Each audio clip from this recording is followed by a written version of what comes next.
Guys, welcome back to my channel where I'll be discussing the women's Euro match between Germany and Denmark. You can also listen to this match review on Spotify, link in the description below. Likewise, if you're listening to this on Spotify, you can also watch this game review on YouTube. Link will be in the description. Alright, so before we get into it, Julia Gawin in the match against Poland sustained a medial ligament injury in her left knee. The expected recovery time is around several weeks. It seems like Gawin is not going to be available for these upcoming games, but according to the DFB-Frauen, things are being discussed to see where they go from here. For now though, gute Besserung, Julia. Alright, so Germany are coming off of a 2-0 win against Poland. It was a pretty good performance from Germany overall.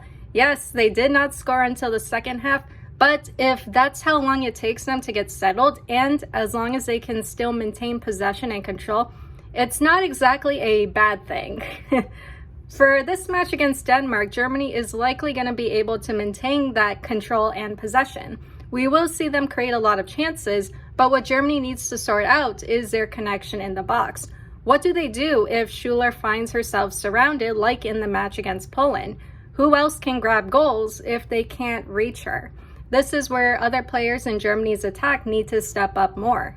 Also, and I said it in the last game, when it comes to Schuler, she can't be stationary all the time. She needs to be on the move. She needs to get open. If she's just standing in the box waiting for Bull or Linder to cross it, she's going to get sandwiched between some Danish defenders. But besides that, Germany's attack is still strong. I'm thinking as the Euro continues, we'll see better connection in the attack, as well as Germany finishing their chances. When it comes to Germany's backline and defense, they're doing well, but I'm noticing some things that could be concerning for the future. The backline likes to be high. They like moving up to help with the attack. But there were moments in the match against Poland where Poland would play a long ball or pass in behind, or get a runner, i.e. Iwapayor, behind the back line. Minga, Wamser, Linder, Kanak, they would have to basically haul ass to get back there. The back line has to be really careful with how high they get as to not get caught off guard. Anyway, that all being said, lass uns gehen. I'm not sure if that's correct in German, but yeah, let's get into the lineup for this match.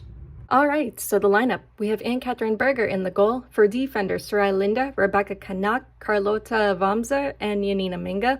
In the midfield and attack, Soke Nuskin, Linda Dahlmann, Elisa Sens, Eula Brand, Clara Bull, and Leah Schuler. Alright, so it is a very identical lineup to what we saw in the match against Poland. We can expect to see good control and movement in the midfield, as well as plenty of services and crosses coming in. Once again, what we need to watch out for is how well Germany can connect and finish in the box, and how the attack can go about breaking through the Danish defense. In regard to the German back line, they will likely be playing a high line again, which is fine. However, they still have to be cautious of Denmark's runs and transitions. Besides that, control and possession will overall be in Germany's favor. Much like in the match against Poland, if Germany cannot score in the first half, they will do so in the second half, hopefully. That all being said, let's get into the first half. Alright, so the first half, we are off. Germany are in a 4-2-3-1, Denmark is in a 3-4-3. Denmark could try to overwhelm Germany in the midfield, but as long as they can handle their pressure, Germany should be alright. Alright, so the 11th minute mark, Germany is definitely feeling the pressure from Denmark in the midfield. Called it. In the earlier minutes, Denmark was getting forward, but it seemed as though Germany is still trying to get adjusted and settled. The pressure is mainly in the midfield though, but Sens is handling things pretty well. Nuskin is a bit slow at the moment and is playing catch up. She'll get there. Denmark did get a corner kick in the 8th minute, but Berger was quick to shut that down. Germany would follow up with 2 corner kicks in the 11th minute, but nothing would come from them. Alright, so the 23-minute mark. Germany would see their first goal called back after a VAR check. In the 18th minute, Brand looked like she was going to try her luck and dribble past some Danish defenders in the box, which is something she tends to try and do. But she decided not to, and played it wide to Bull. It's a sign her decision making is getting better. Bull would fire it in with a really powerful kick. VAR overturned the goal because Newskin was offside and the ball may have touched off her before going into the goal. So yeah, it was ruled offside because of that. All right, 33rd minute mark. At the moment, things are not going well for Germany, likely still feeling the sting of their first goal being disallowed. Denmark took advantage of this and started increasing their pressure. Vansgaard would score Denmark's first goal in the 26th minute. Denmark would have another close attempt in the 28th minute. So right now, Denmark is up 0-1. Germany was seeing more pressure in the midfield and back line. However, the back line needs to be more careful with long passes and runners getting in behind them. They have not slipped up yet, but Denmark has been getting behind them successfully. As for the attack, not much from it yet. Yeah, not much from the German attack just yet. So the 45-minute mark, Germany's VAR luck in this half is getting worse. They were originally awarded a penalty kick after Bull's cross hit the hand of a Danish player. However, VAR called it back, saying the foul happened outside of the box. So yes, it was a foul, but it happened outside of the box, so it was just a set piece. Despite the VAR calls, Germany is maintaining their attack. Ultimately, nothing would come from their crosses, services, or attempts, but it is reassuring to see that the fire is still not out for this German side. The match would see an additional 7 minutes of added time due to the earlier VAR checks. Despite Germany still getting forward and keeping up their onslaught of attacks, they still could not score in this half. The half would end in the 52nd minute with Denmark up 0-1. All right, so Denmark is up 0-1. At the moment, things are not looking good for Germany. 2 overturned calls, 1 for a goal and the other for a penalty kick. Germany is definitely feeling those stings still, but it is not over yet. They are down 0-1, which is a position Germany has found themselves in before. Despite going down in the first half, they can come back in the second half. Germany needs to put the first half behind them and continue increasing their pressure and intensity. Honestly, they are doing everything right. Even towards the end of this half, Germany were still on the attack, creating build-up plays, chances, crosses, and services. Perhaps bringing on Hoffman, Zakai, Fragen, or Churchy could switch up the attack. Bull is doing well. Unfortunately, we're not seeing that connection in the box yet. Maybe this will change in the second half. As seen in the match against Poland and in their previous games, Germany will likely get more settled in the second half, and that is when the goals will come in. Control and possession has been in Germany's favor, but they still need to manage Denmark's pressure a little better. Besides that, Germany still has a chance to turn things around in the second half. It is still too early to count them out. That being said, let's get into the second half. All right, so the second half, we are off. 55-minute mark. The first 10 minutes of the second half saw some more VAR drama for Germany yet again. This time, VAR would rule in Germany's favor. It all started in the 52nd minute. Dahlmann would go down in the box. At first, it looked like a shove, like a very simple shove.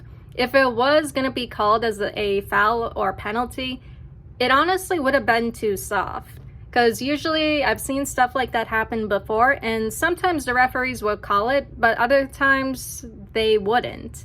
However, the referee, or VAR, saw something and the ref was called to the screen.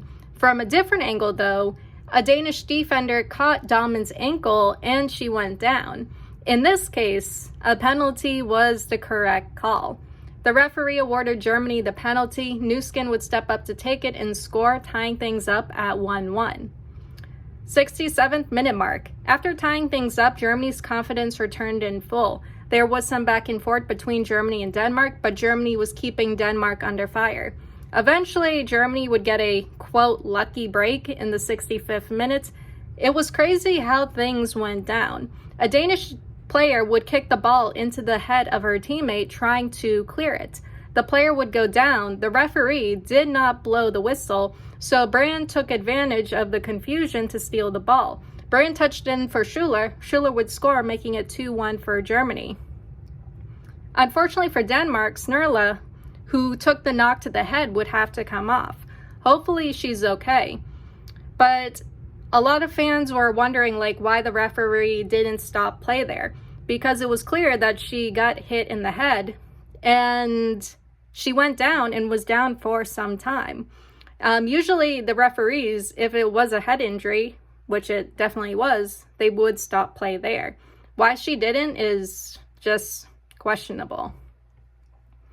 All right, so the 80th minute mark. In the 70th minute, Dahlman and Schuler would come off for Freigen and Hoffman. Taking Schuler off was a bit surprising. After she scored, Schuler had another close attempt. It seemed like she found her footing and rhythm, but since there are still games left, I guess resting Schuler now may have been the right call.